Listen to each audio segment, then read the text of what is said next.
Hello everyone, we're going to talk about the solar system and the Milky Way. We are Daniela Álvarez and Natalia Martell. Okay, so we have that 13.8 billion years ago, the Big Bang formed the universe. The Big Bang theory is the leading explanation about how the universe began. It says the universe as we know it started with an infinitely hot, infinitely dense singularity, then inflated first at an unimaginable speed and then at a more measurable rate. 4.6 billion years ago, the Milky Way was created.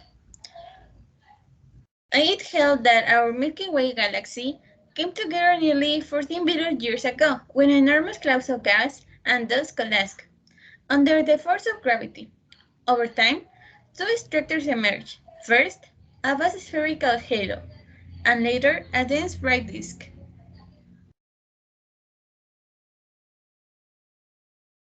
4.59 billion years ago, the giant planets Jupiter, Saturn, Uranus, and Neptune formed around the protosun. At least Uranus and Neptune formed closer to the Sun than where they were today. Planets are believed to have formed through the accumulation of a large number of small bodies. One or more ice giants may have also formed that were later ejected from the solar system. In the case of the gas giant planets Jupiter and Saturn, they accreted a significant amount of gas directly from the protosolar nebula after accumulating solid cores of about 5 to 15 Earth masses. The smaller ice giants Uranus and Neptune at their present locations, because in that region of the solar system the small planetary bodies will have been more widely spaced and less tightly bound gravitationally to the Sun. 4.55 billion years ago, the Sun was created. The young protostar was a ball of hydrogen and helium not yet powered by fusion.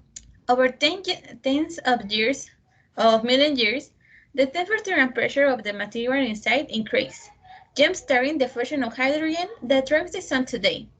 So the Sun formed first from the vast material, with the planets close behind. About 4.5 billion years ago, waves of energy traveling through space pressed clouds of such particles closer together, and gravity caused them to collapse in on themselves and then start to spin. The spin caused the cloud to flatten into a disk like a pancake. In the center, the material clumped together to form a protostar that will eventually become the Sun. 4.5 billion years ago, Mercury, Venus, Earth, and Mars formed. Unlike the outer planets, which have many satellites, Mercury and Venus do not have moons. Earth has one and Mars has two. The inner planets have shorter orbits around the Sun, and they all spin more slowly. Geologically, the inner planets are all made of cooled igneous rock with iron cores and all have been geologically active, at least early in their story. None of the inner planets has rings. 4.5 billion years ago, the Moon was created. The giant impact hypothesis suggests that the Moon formed when an object smashed into an early Earth. Known as Theia, the Mars-sized body collided to Earth, throwing vaporized chunks of the young planets crossed into space.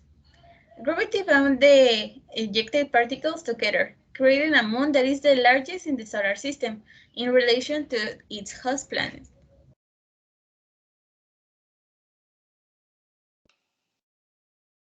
We have that 3.8 to 3.5 billion years ago, life begins on Earth. We know that life on Earth is built around compounds that contain elements such as carbon, nitrogen, hydrogen, and oxygen. They form essential organic molecules such as sugars, enzymes, proteins, and DNA.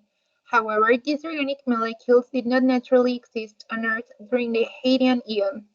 This eventually appeared around 4.37 billion years ago after Earth had been pelted by acute asteroid material. Once there was liquid water and an atmosphere, there was already a chance for prebiotic life to form. The first traces of life recorded on Earth are thought to be as old as 4.2 billion years ago. indicating that life may have evolved within 200 million years after the first appearance of liquid water. Thank you very much for your attention. And if you are interested in this topic, there are the reference of the information.